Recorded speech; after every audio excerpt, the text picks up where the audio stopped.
My guest today, Bonnie Marcus, is a woman whose passion is to help other women embrace their talent and ambition and step into their full potential and achieve workplace power.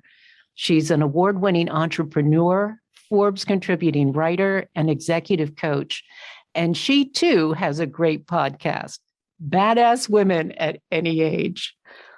Her new book, Not Done Yet, How Women Over 50 Regain Their Confidence and Claim Their Workplace Power, shines a light on gendered ageism in the workplace and gives women the tools and the voice to defy ageist assumptions and to stay marketable.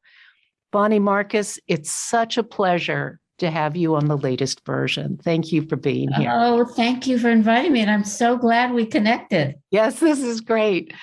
And I want to say to my listeners who may be a guy, please stay tuned to this episode because ageism can affect anyone, and that's bad enough. But gendered ageism directed towards women could impact your wife, your sister, the women who are important to you in your life.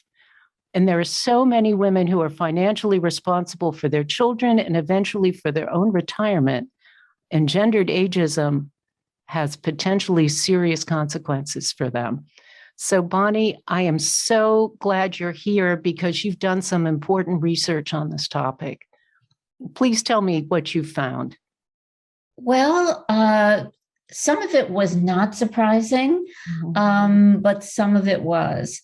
First of all, the obvious thing is that gendered ageism is real. Mm-hmm. It's a reality. Out of the 729 women who responded to my survey, from the ages of 18 through 70, 80% said that they experienced gendered ageism in the workplace.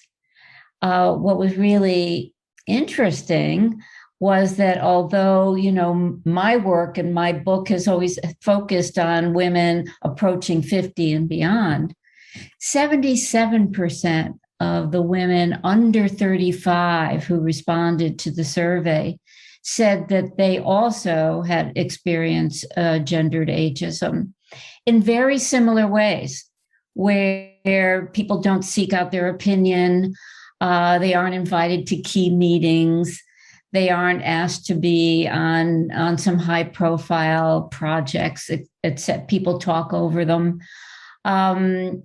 And again, it happens throughout our careers that we experience this. What was really interesting is that when you say, is there a good age for professional women?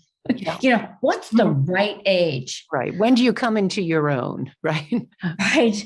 It turns out that there's 1 nanosecond around 38 to 40 where the experience of gendered ageism dips down to only 60%. But then every year after that, incrementally, it increases until women 59 to 64, 88% said that they experienced it consistently. So 38 to 40, chances are, we're in the middle of raising our kids. We're also experiencing the motherhood penalty if we choose to be a parent. So this really affects women throughout our careers. And as we do get older, we experience it earlier than men, because research shows that the emphasis our society places on youthfulness and attractiveness leads the bias against older women. As we show visible signs of aging, this is what kills me, we're viewed as less competent. Whereas men's income may increase with age, women's does not. So this hope that as we have experience in the workplace and we put successful projects behind us and we achieve goals and things like this, the expectation I would have, as I have experience, I'm seasoned, I know what I'm doing, I know how to handle high pressure situations, business cycles, all these different things that can only come with experience. These things are not valued. No. That's what your research has found out, what the women who talk to you have been saying? Yes, absolutely. They're marginalized, easily dismissed, and in many cases pushed out of the workforce prematurely. What my research also brought to light is that women in this age demographic, 50 and over, want to keep working. Mm-hmm. And in many cases, the majority need to keep working because we don't have enough money to retire. Mm-hmm. And that is, due to the effect of both gender bias and ageism throughout our whole career until we reach this point. So not having enough money to retire, being pushed out of the workforce, if we're pushed out of the workforce, it's just extremely challenging to get rehired. And this all kind of coincides with the fact that we are living longer.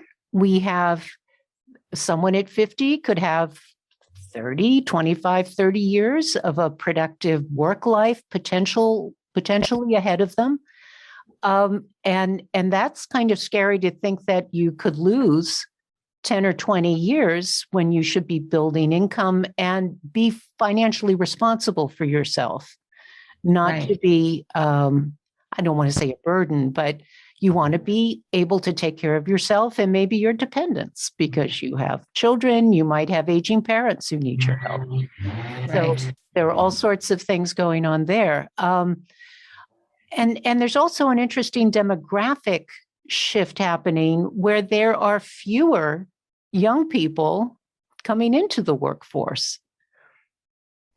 Or I should say staying in the workforce. Yeah. So what we know about Gen X, millennials, even Gen Zs is they don't necessarily stay with a company for more than 2-3 years. So they tend to hop around a lot. And whereas some of the more senior employees have much more tenure, they're much more loyal to their company. And these things, are they not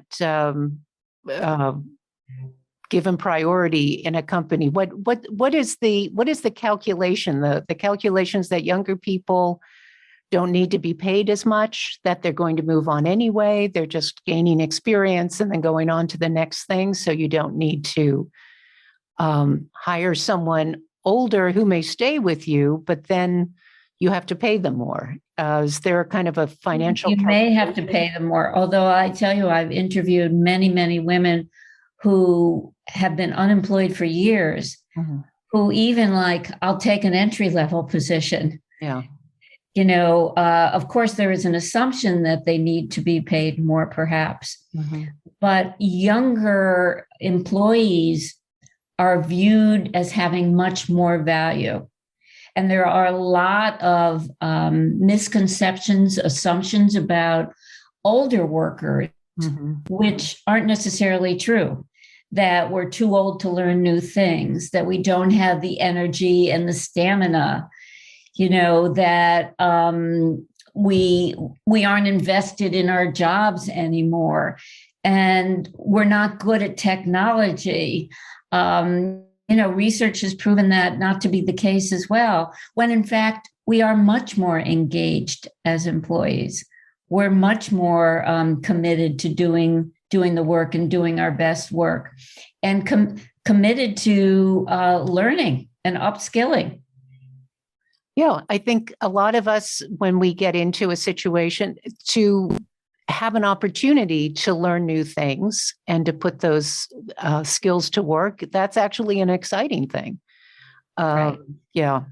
But it's those ageist assumptions and stereotypes that provide those barriers for men and women as they approach 50 and beyond.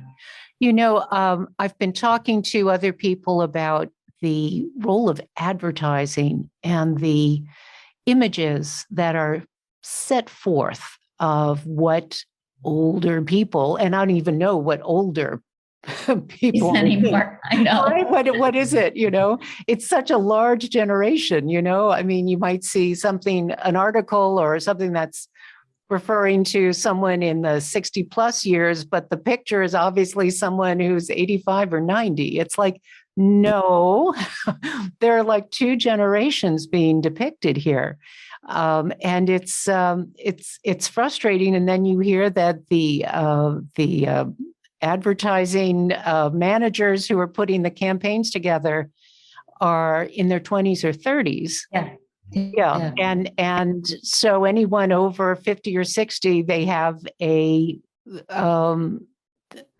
outdated view, perhaps, of what 50 or 60 or even 70 looks like. I mean, companies really need to get smart about this because, women over 50 especially hold the purse strings. Yes. And we make something like 90% of the consumer product decisions, especially on luxury items, right? Like cars and travel and things like that. And for companies not to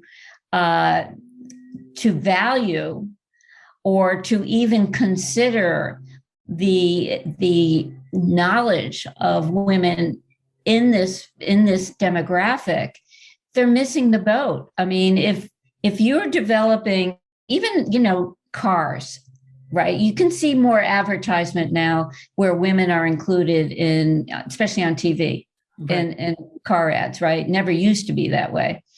But if you're designing a product or service that would be where an older woman might be the buyer, and you don't have them at the table when you're considering how to market and what your messaging is, or even when you're developing the product to begin with, you're missing the boat. I totally agree. And, we make decisions about what car our family will drive or where we'll go on vacation or all the other household purchases, appliances, women make those decisions usually. A man isn't going to decide what kind of dishwasher or, laundry setup they're going to have. And it's frustrating to hear that even, at the ad level, or why are the companies not demanding that the ideal customer, the likely customer, is reflected in the crew that's putting together, the advertising team that's putting together that message? I mean, to me, that is a huge lost opportunity and probably leaving money on the table. It definitely is. Yeah. I mean, the other thing that I think is interesting is, there has been a push for gender equity, more women in leadership positions. And a lot of companies, especially public companies, are being forced by their boards and by public scrutiny to really publish their progress or lack thereof of retaining women, of moving women into leadership. So now we've got this goal of helping younger women move through the pipeline to leadership. And when they look up at leadership, it's all older white men. Women don't have any role models. Yeah. And we know that role models are so important for younger women. And that not only helps retain them, but it helps them to really learn the ropes, how to navigate, learning from wise women who've been there a while. Right. So the older women who might be in positions to mentor younger women are often not there because they've been uh, when we put out to pasture, or one of those, horrible, gendered sexist terms or ageist terms that, they still come to me and I'm like, no, we need to find another way to say this, who've been perhaps unfairly let go because of. The other thing that's really interesting out of the research is that of the women who said that they experienced gendered ageism across the board, regardless of age, something like 73% did nothing. They didn't take any action. So then I drilled down and I asked them, if you experienced this, why didn't you take action?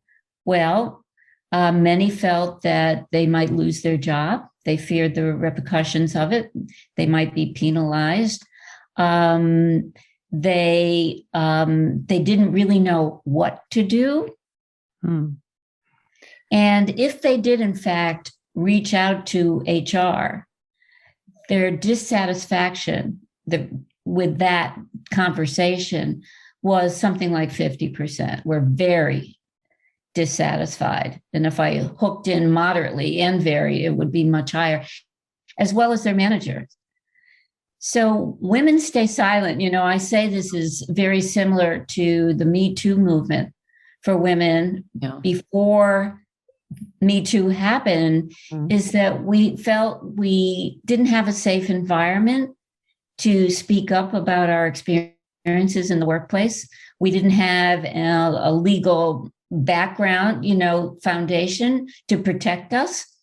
And it's similar. I found when I was interviewing women for my book, Not Done Yet, 99.9% of the women insisted on being anonymous.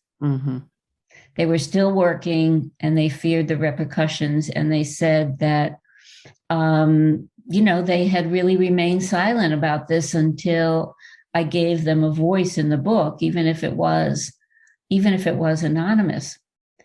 So I find it similar to where we were before Me Too, and gendered ageism isn't on the radar. No, it's people will talk about gender bias, and now I think they're beginning to talk more about ageism, but not about the intersectionality. What do you suggest a woman who feels she's been the target of gendered ageism? What should she do? What is her recourse for some kind of satisfaction? It depends on the situation. It depends on the relationship that you have with your manager or HR. And I talk about this in the book. I actually give some sample scripts on how do you have some of these difficult conversations. And you have to really assess the situation. Was it said in the group, it's a joke?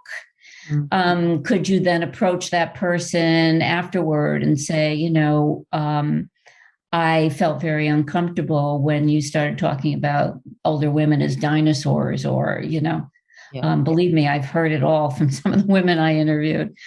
And just let them know how that made you feel and bring more awareness to the fact that it was ageist. Because I think a lot of what happens in terms of demeaning comments, let's just take that category, may be said in jest, and people don't realize it's ageist. It's like when people say to me, oh, you look so great, for your age or whatever. I took it as a compliment. I mean, I still take it as a compliment, but it's ageist, right? How am I supposed to look at this age, right? So I think we have to assess the situation. If it's more serious, where you're your workload is being redistributed, you're not invited to key meetings, you realize that now you're much more vulnerable to being pushed out. Right. It's important to address it in a conversation with either your manager or HR or both. Depending on how serious it is, you may want to consult an attorney.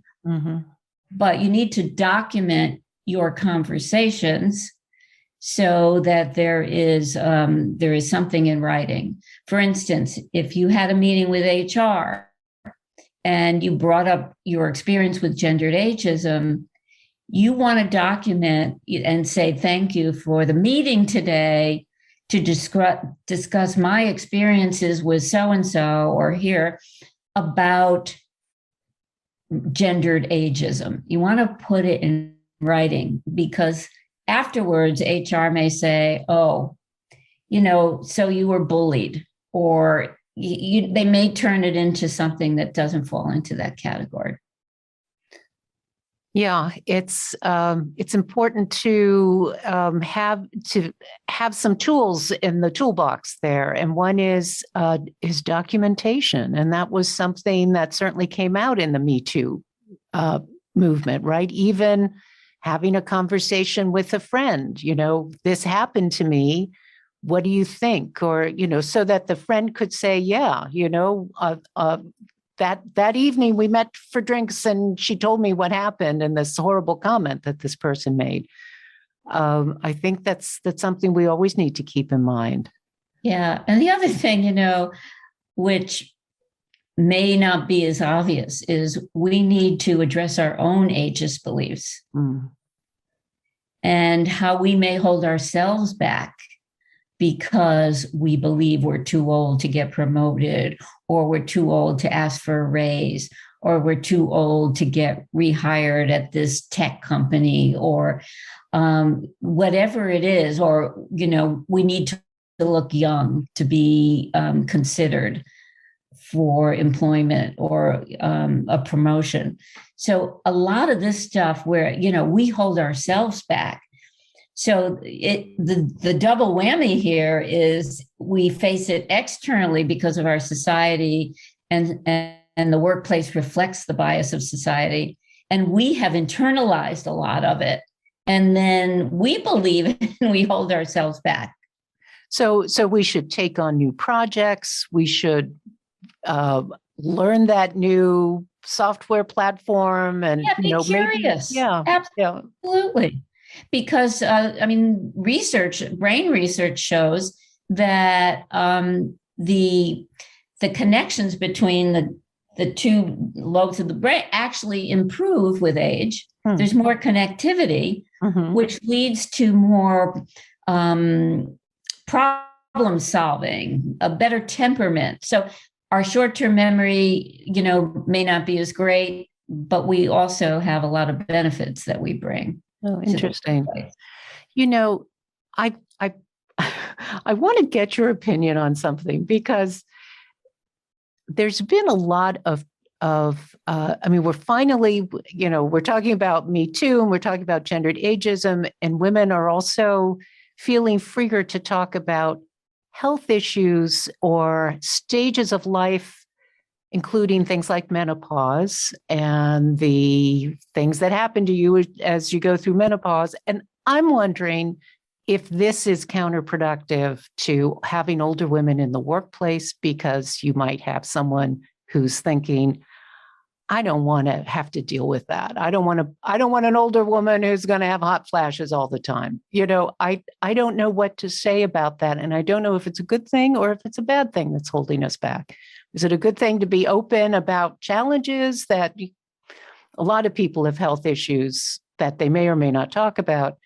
But I'm wondering if this new conversation that's out there is maybe not working for women the way we would like it to work. What do you think?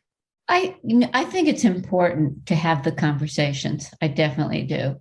It's time that we as women admit and own the fact that we are female, and we're in the patriarchy, and regardless of what industry you're in, it's the model is of a male's career path that we try to fit into, right? And sometimes it doesn't always fit, or there are times when, like, for instance, when we want to be home with our children, And then we're penalized for that. But I think that having the conversation is real. This is what we are experiencing, and not. I think we have to avoid being victims.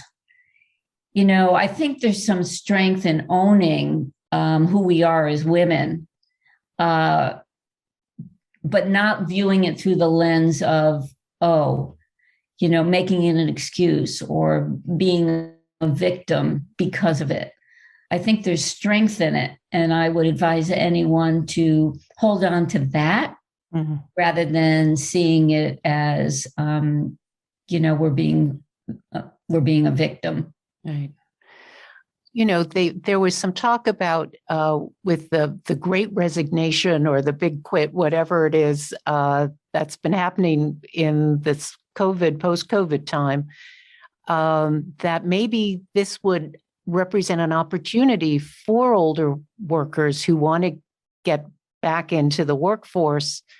If there are younger workers leaving, maybe this is an opportunity to flood back into those places. Do you have any indication if this is working?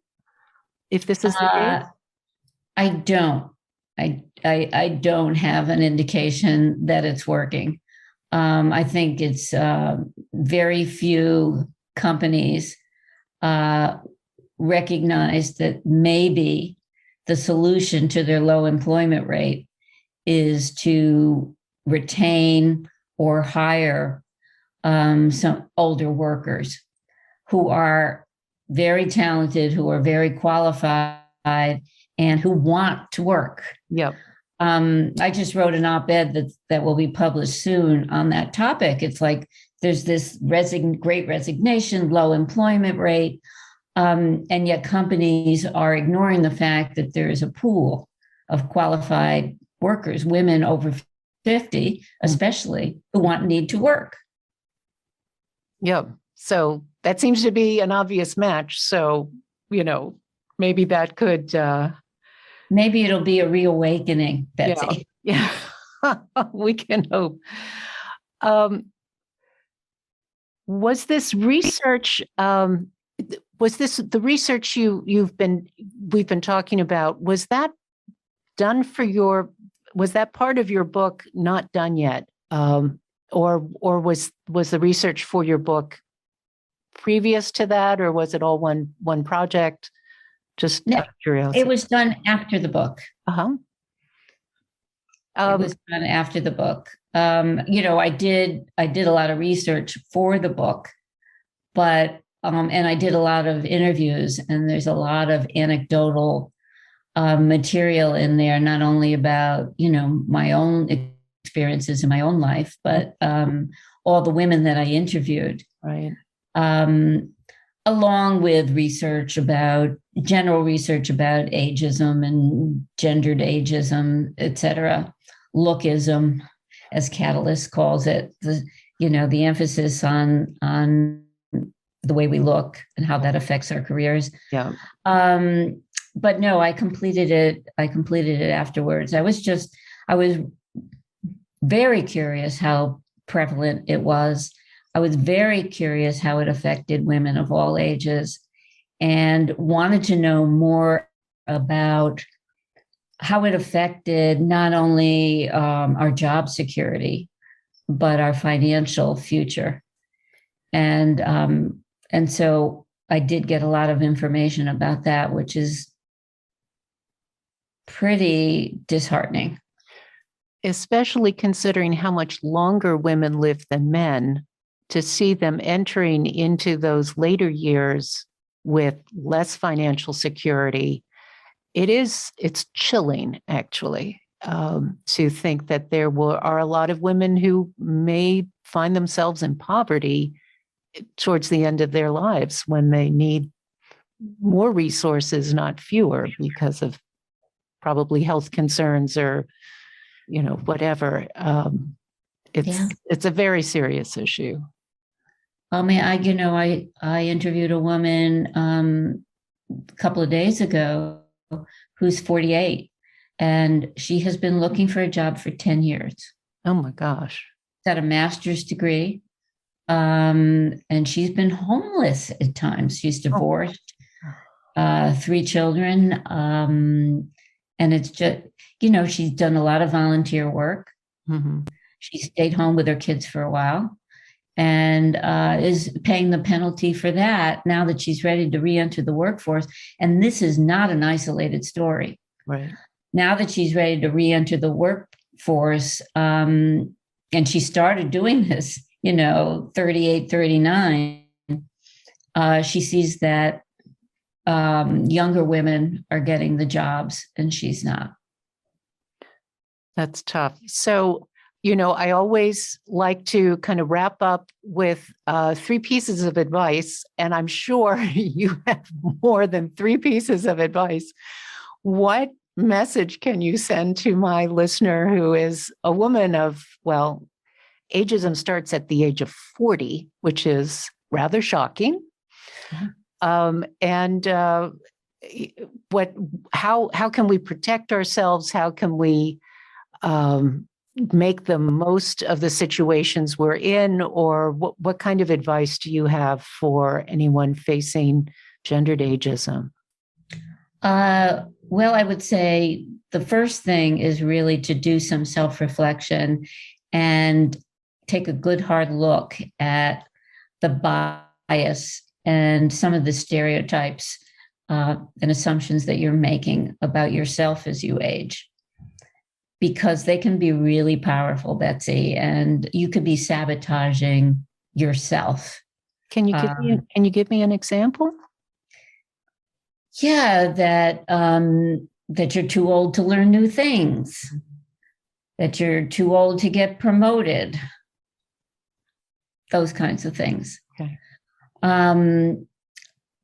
Then I would say, and my book, Not Done Yet, is all about this, exactly, things that you need to do to stay marketable. So it's important to know that gendered ageism exists, and we need to be aware of it, and we need to be vigilant, because if we wait till we're over 50 to do some of the things to give us credibility and visibility, if we kind of stay in the sidelines, then we're going to be much more vulnerable to being pushed out the door. Mm-hmm. So there is a lot of advice there about how to really stay front and center, letting people, your manager, know that you're committed to doing your best work for X amount of years. What does that look like? I want to continue to add value, right? Mm-hmm. Understanding your value proposition, advocating for yourself and advocating for others, cultivating your growth mindset. If your company doesn't offer training, maybe they'll reimburse you for training, but not only stay current, but try to stay ahead of the game a little bit. Right. What are some of the trends in your industry? What skills can you learn that will put you in a position perhaps to mentor others and some of your younger colleagues? And then this is much more than 3, develop a network that includes younger colleagues. So build a cross-generational network where you develop win-win relationships. You learn from each other. That's interesting. This is the second conversation I've had today that has mentioned the importance of intergenerationality and learning from each other. You can learn from them and they can learn from you. And maybe when they learn from you, they'll think, oh, what I thought I knew about someone at 50 or 60 isn't necessarily the case. Right, because we do make assumptions. We put people in categories based on their age, and then we make assumptions about what they can and can't do. But when we reach out, we make these one-on-one relationships, very often all that bias gets pushed aside because we understand the value that, each of us has.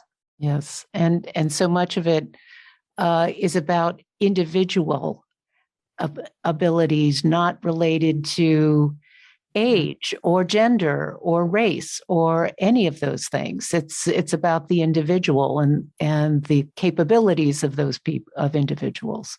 And our experience, our wisdom gained through the years. When I look back at my corporate career of 25 plus years, I learned a lot to reach the C-suite. And I learned how to navigate. I learned how to do that as a single mom. I learned how to balance everything. I mean, I would bring a wealth of experience and knowledge to somebody who is just starting out and trying to figure out how to do that. So it's owning what we bring, right? Honoring what we bring ourselves, and understanding is not just about what a younger person brings to the table. We have to recognize, that we have a lot as well. That's a great message, I think, to wrap this up with. This has been an amazing conversation, Bonnie. I am so glad you were able to join me on the latest version. All your information on your wonderful book, Not Done Yet, will be on the show notes page, and also more information about you, of course. And I hope all my listeners are thinking about how they imagine themselves and don't fall into the stereotypes that we have all been subjected to our entire lives, right? You're not over the hill. I'm certainly not done yet. I don't think you are either. Neither am I. So anyway, what a great conversation. Thank you so much, Bonnie. It was great to have you. Bonnie Marcus, thanks so much. Thanks, Betsy.